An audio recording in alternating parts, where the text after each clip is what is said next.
which is good. They talk about it with me, which is good. We talk about.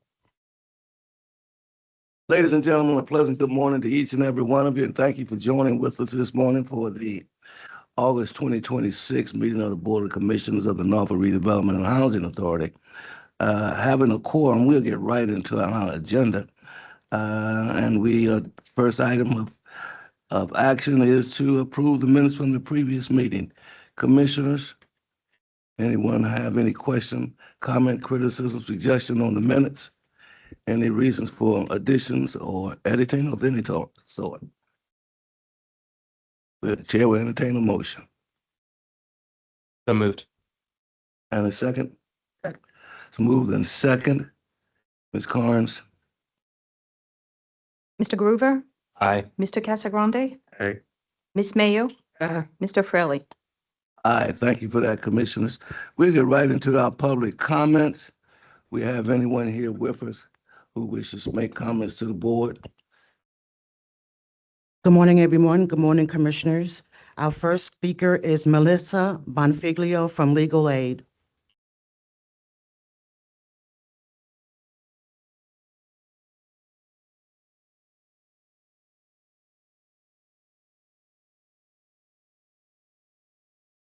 Good morning, Commissioners. It's a pleasure to be here this morning.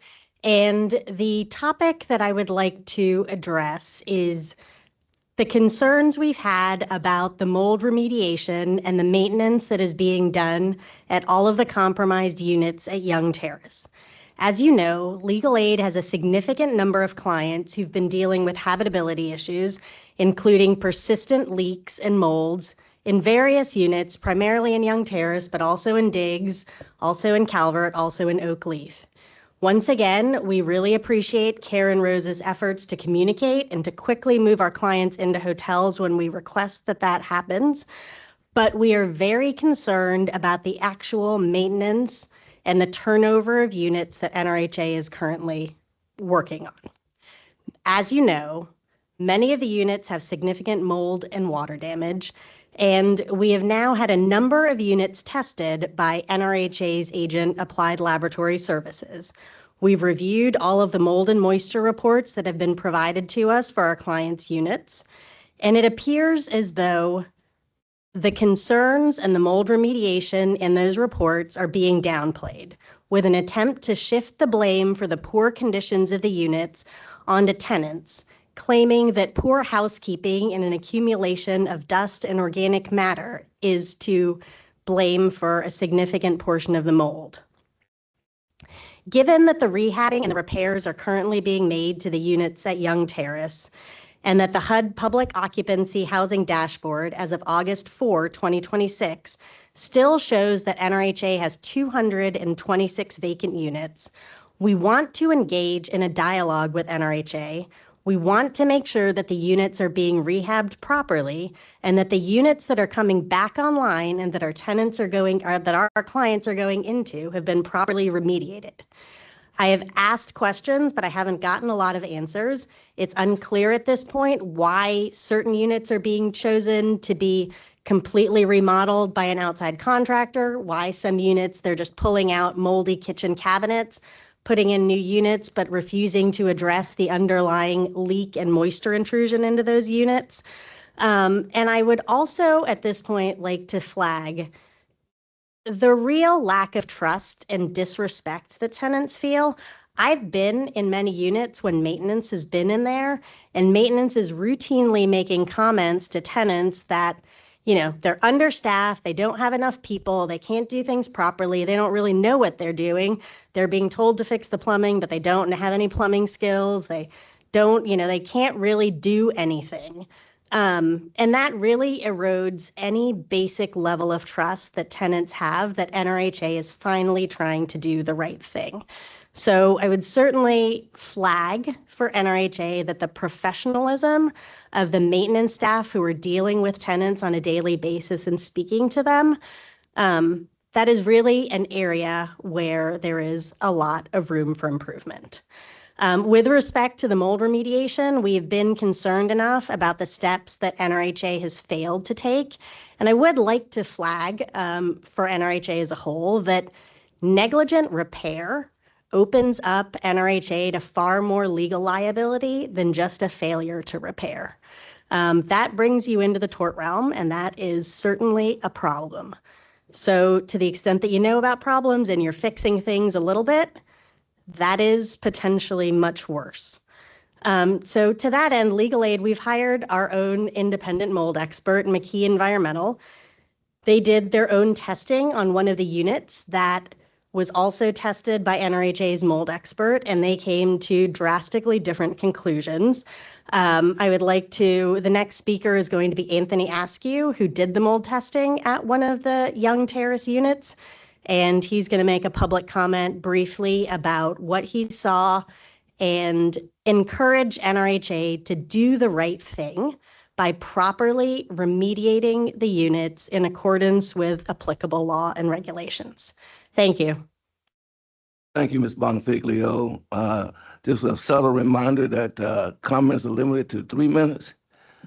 We don't necessarily like to enforce that hard and fast, but we ask everyone to respect that. Thank you. Our next speaker, please. Next speaker is Anthony Askew from McKee Environmental.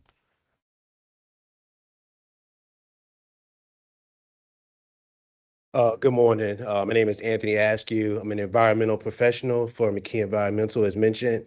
So I did an environmental inspection at 510 Nicholson Street, and our inspection identified that there are chronic water intrusions, elevated moisture, and mold growth issues and maintenance deficiencies that are causing the issues to be continued. There had been some attempts to make repairs, but the repairs were inadequate, and the repairs were not able to fix these things, continuing to cause moisture intrusions and water-related events.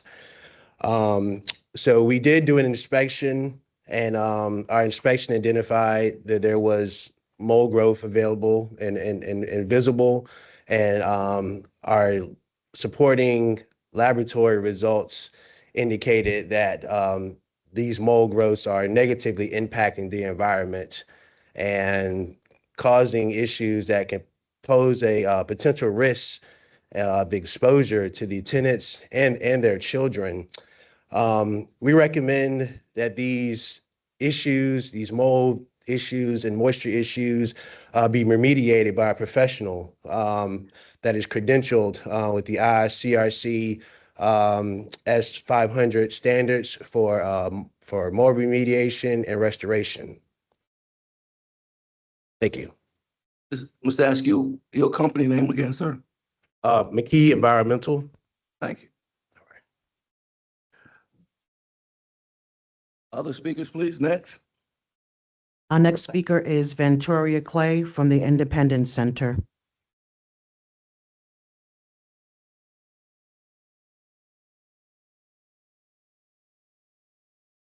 Our next speaker is Raychon White from Grandy Village Community. Morning, everyone. Good morning. Raychon White, TMC President of Grandy Village.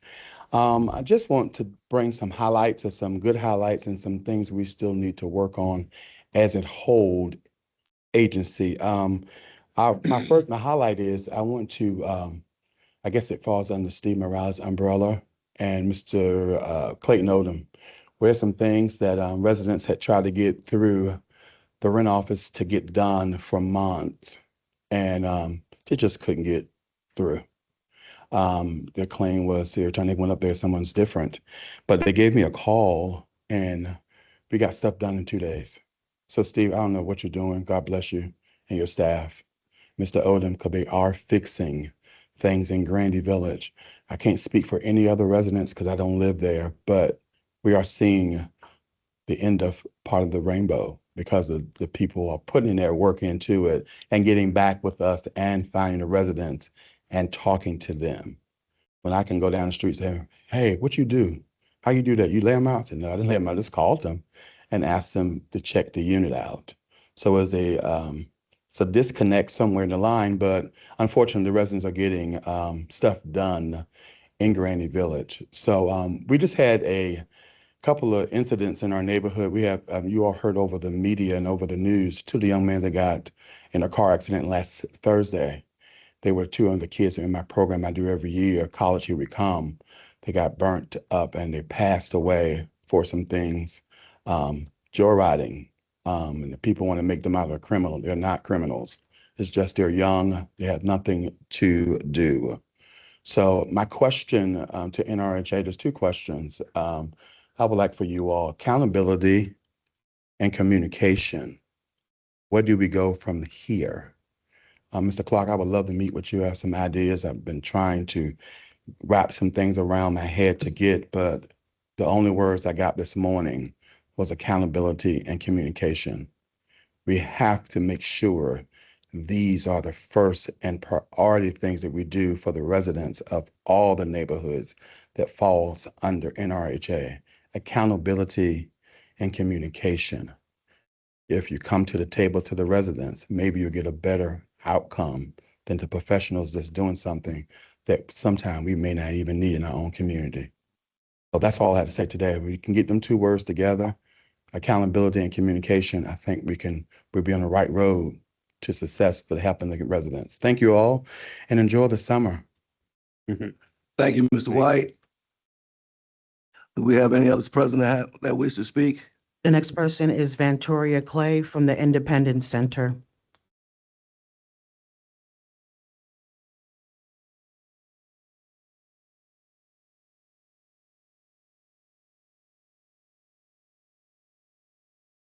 Oh, Good morning. yes. My name is Vantoria Clay, and I'm with the Independence Center as the Housing Advocacy Coordinator. And we are a Center for Independent Living that serve people with disabilities in Norfolk.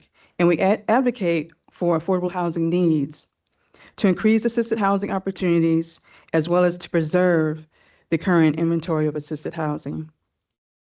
After reviewing the replacement plans for Tidewater Gardens in the 5-year plan, it appears that only approximately 53% of the lost units will be replaced. 618 families from Tidewater Gardens were issued Section 8 vouchers as a form of one-to-one replacement.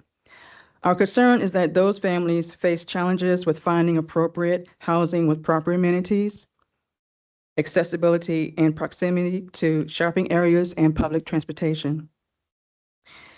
And those with credit barriers receive financial assistance from Norfolk Housing to ensure that they would be able to lease quality and appropriate housing.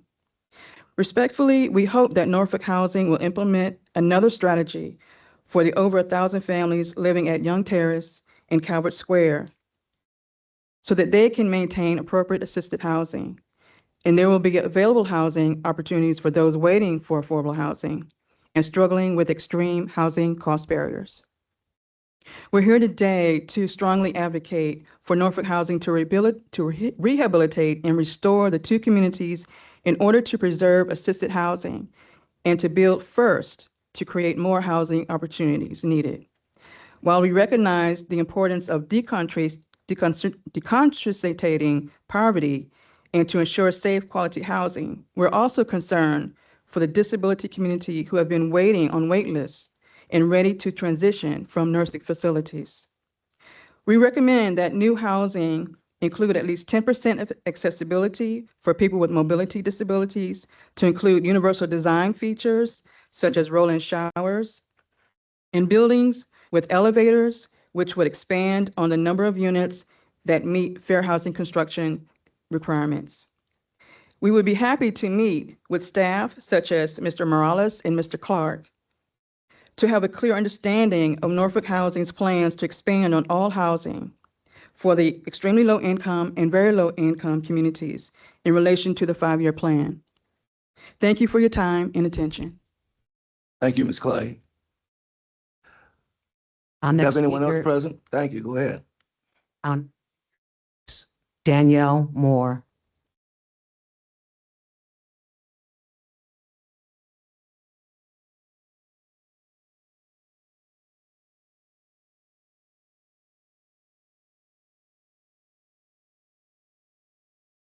Good morning, everyone. Good morning. My name is Danielle Moore. I'm a resident of Grandy Village, and I'm a candidate for next community representative. We have an election coming up September the 1st to the 3rd, which is really great. This gives all residents an opportunity to come out and let their voices be heard. I came to your meeting last month. I really didn't speak, but I was just listening to what was going on, and you all was talking about resources. This morning, I would like to emphasize on the importance of making sure residents know where to turn for help and how to navigate the resources available to them. Sometimes residents get false information, old information, where phone numbers are given not to reach the person listed on said flyer, or don't receive the information at all. A lot of these programs are administered locally and rely on clear communication. Excuse me, I'm kind of nervous. As we discuss resources, we also must recognize the barriers many residents face. Some families may not know which programs they qualify for. Others may have difficulty completing applications, gathering documentations, accessing technology, and understanding notices. For some, it could be language access, disability accommodations, transportation, or fear of stigma may prevent them from seeking help. Right. Therefore, I respectfully encourage Housing Authority to continue strengthening outreach and resource coordinations. Residents must be provided with simple, regularly updated resources that includes phone numbers, websites, eligibility information, and points of contact. Residents also need assurance that communication is accessible to all residents, including seniors, people with disabilities, individuals with limited English, and families without reliable internet access. And this is not resources, these is not just resources for Grandy Village, but resources for every community that falls under NRHA and HUD. Thank you very much. Thank you, Ms. Moore. Now, don't be afraid to come back, Ms. Moore. You should be over your anxiety now, right?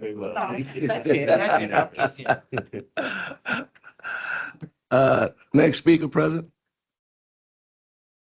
We have any online or in the hallway? We do not have anybody online. Thank you. And they're checking the hall. And nobody in the hallway. Thank you very much. We do appreciate those comments, ladies and gentlemen. Always look forward to the feedback from our residents and those familiar with our communities. And we'll take the information you provided in your comments under advisement and appropriately try to incorporate those where necessary. So thank you for that, for taking the time. We're into resolutions now. First one, resolution accepting the 2026 Capital Fund Program Grant and approving the 2026 Capital Fund Annual Statement and 5-year plan. Thank you, board members. Last month, we had a public hearing on our proposed 2026 capital fund plan, as well as the 5-year plan and annual statement. The capital fund amounts are provided annually by HUD. We do a forecast, and then at some point in the year, as HUD resolves the budget or provides the budget, we have a final number, which then we come back to the board as we did last month with the public hearing, and then today for the formal resolution. So we have our 2026 capital fund amount provided by HUD. That was the $10,724,816.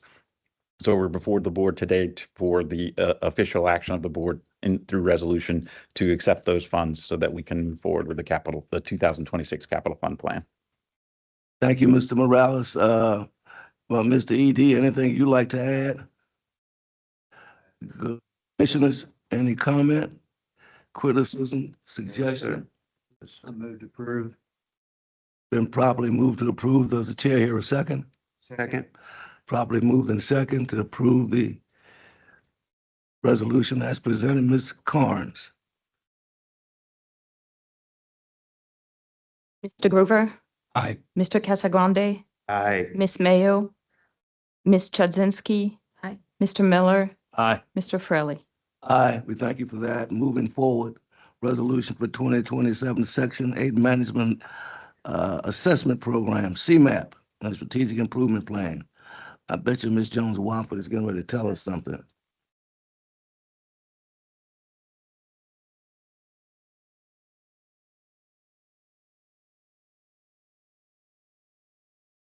Good morning, Commissioners. Morning. I'm here to bring to you the resolution for the approval of the CMAP certification for the year of 2026. The CMAP is actually the Section 8 Management Assessment Program for the year, and this comprised of reviewing files within our program, the Housing Choice Voucher Program, as well as our low-income public housing RED communities that are PBV. We submit the proposal today as a standard housing authority. The indicators that were reviewed included selection from the waiting list, rent reasonableness, determination of adjusted income, utility allowance schedules, HQS quality control inspections, HQS standards enforcement, expanding housing opportunities, fair market rents, annual reexaminations, correct tenant rent, pre-contract HQS inspections, annual HQS inspections, lease up, and the Family Self-Sufficiency Program. We did achieve a CMAP score of 115 out of 145 points at 79% for the fiscal year, which we earned the designation of a standard performer. And the recommendation is for the board to approve the resolution so that we may submit it to the Department of HUD. Thank you for that, Ms. Jones-Wofford. Commissioners, any question, comment? Ms. Jones-Wofford, congratulations on achieving passing grade, if you will. And I appreciate everything that we do in the Housing Choice Voucher Program. I see that we scored 115 out of 145. That's commendable. But I would like to know what areas that we fall weak in. And we fell weak in adjusted income, and we fell weak in housing quality standards enforcement. And of course, I'm sure we're taking that under advisement to see what we can and do to improve our scores in those areas. Is this an annual performance review? It is annual, Okay. yes. So we would hope, I don't mean to be greedy, but trying to score 145 doesn't bother me at all. Will be great. Trusting that you folks will be striving to achieve that. We thank you for your efforts. And recognize too that this Housing Choice Voucher Program may be the defining process that we as an agency may be carrying forward as we go forward in years to come. So, And also, not just the Housing Choice Voucher Program, this is the RED PBV communities that's managed by the Low Income Public Housing Program also. thank you. So this is going to be a defining feature of who we are as we go forward. So we need to be making sure that we put our best foot forward in terms of making sure that we score as highly as we can and provide as good a service as we can. And I'm sure you folks about the business of doing that. I'll get off my soapbox and ask for a motion to approve the resolution. Second. Properly moved in second, approve the resolution as presented. Miss, any further unreadiness? Ms. Carnes. Mr. Groover, Aye. Mr. Casagrande, Aye. Ms. Mayo, Ms. Chudzinski. Aye. Mr. Miller, Aye. Mr. Fraley. Aye, we thank you for that. Thank you. Agenda items.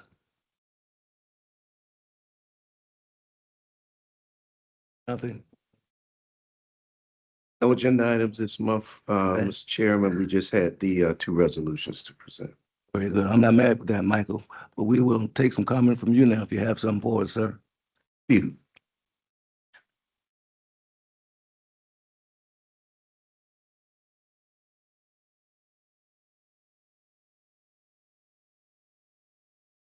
Morning, everyone. Good morning. A couple of things. Won't take too long. While I don't want to speak to the maintenance of the unit, specific unit that was brought up, I do want to bring up a couple of points. One, and this is also tapping into what Mr. White commented on. For the past year, for this past calendar year, rather, we have been trying to basically beef up, staff up, retrain, you name it, our maintenance, in our maintenance areas, and quite frankly, in other areas within NRHA. Maintenance was my big push when I came back, and we're still working on that. As acknowledged by Mr. White, we are getting some things right. I'm not going to stand in and tell you we're getting everything right, but what I believe we are doing is moving in the right direction. We're doing a number of, in the coming months, we will be doing a number of staff trainings in various areas. Kind of like there were things we had to do initially, and now we're kind of saying, hey, look, where are other areas we need to focus on? And training is one of them. And I'm not just talking maintenance, I'm talking agency wide. So that it will be coming throughout the fall. And again, I'm not just talking maintenance, I'm talking across the board, staff wise. So I just wanted to mention that. So to pivot a little bit, so you just heard Ms. Jones-Watford present the CMAP resolution, and I'm glad you approved it because this is her last time doing it. She's out of here as of today. She came back when I came back, and then she said, Mike, I had enough. I'm out of here. So this is her last meeting. She's really retired, and she's sworn to me she is not coming back. So, ladies and gentlemen, Pamela Jones-Watford, last meeting.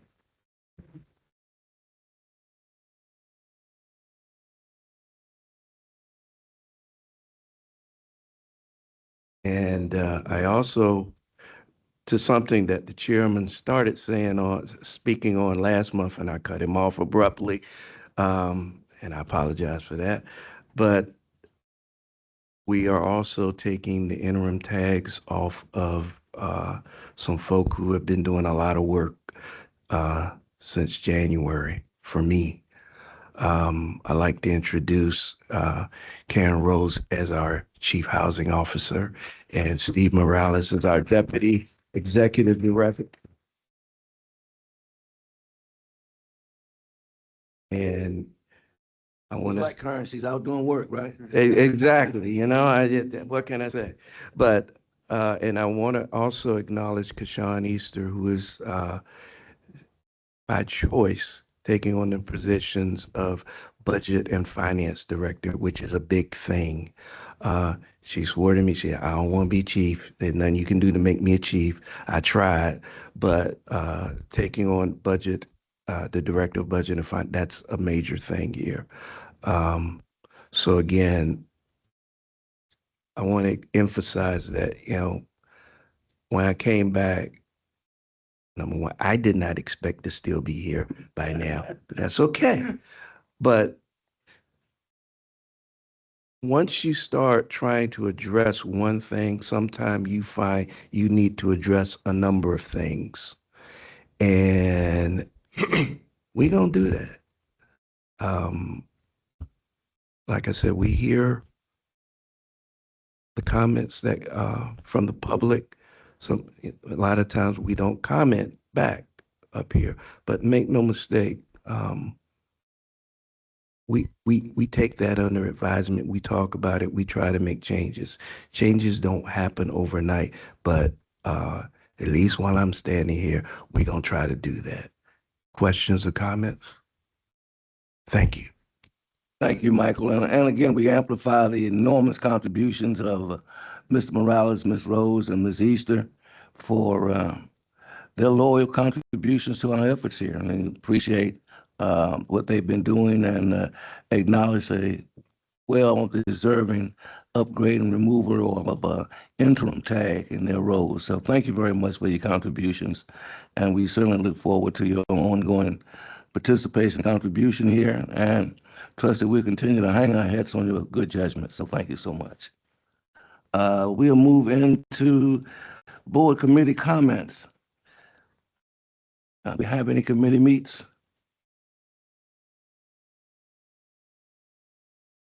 Comments? Yes, sir. Okay.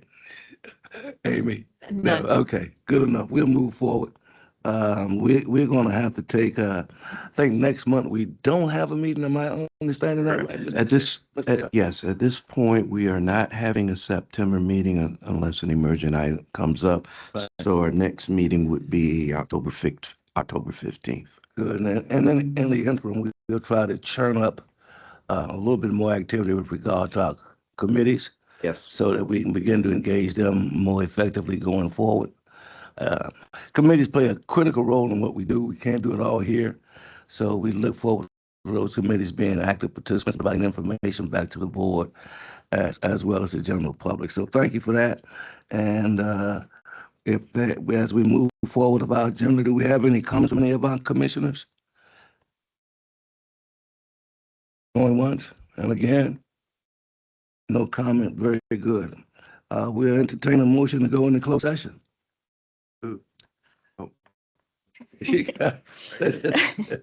Yes, we'll note the motion from Mr. Casagrande. Resolution convening a closed session on August 13, 2026. Be it resolved that the authority will convene in a closed meeting pursuant to the Virginia Freedom of Information Act as amended to discuss the following matters which are specifically exempted from public disclosure by the code sections referred to below. Number one, discussion and consideration of personnel matters involving the assignment, appointment, promotion, demotion, performance, salaries, or resignation of employees of the authority as authorized by Section 2.2-3711A1 of the Act. And number two, consultation with the authority's legal counsel regarding actual or probable litigation and legal matters requiring the provision of legal advice by counsel as authorized by Section 2.2-3711A7 of the Act. We have a motion from Mr. Casagrande. May I have a second? Second. Was that? Wills, thank you.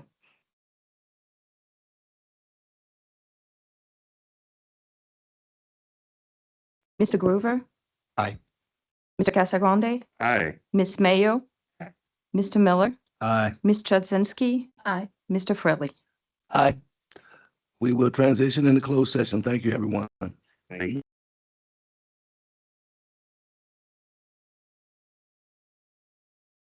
Resolution certifying a closed session on August 13, 2026. Whereas the authority has convened a closed meeting on this date pursuant to an affirmative reported vote and in accordance with the provisions of the Virginia Freedom of Information Act. And whereas Section 2.2-3712D of the 1950 Code of Virginia as amended requires a certification by this authority that such closed meeting was conducted in conformity with Virginia law.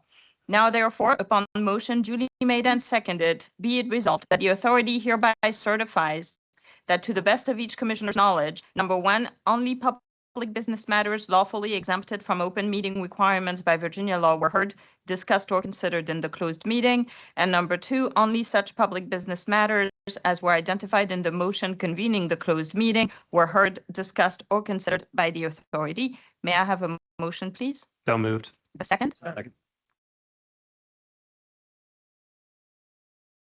Mr. Groover? Aye. Mr. Casagrande? Aye. Ms. Mayo? Ms. Chudzinski? Mr. Miller? Aye. Mr. Fredley? Aye. Recognizing that our agenda has been completed, we stand adjourned. Thank you.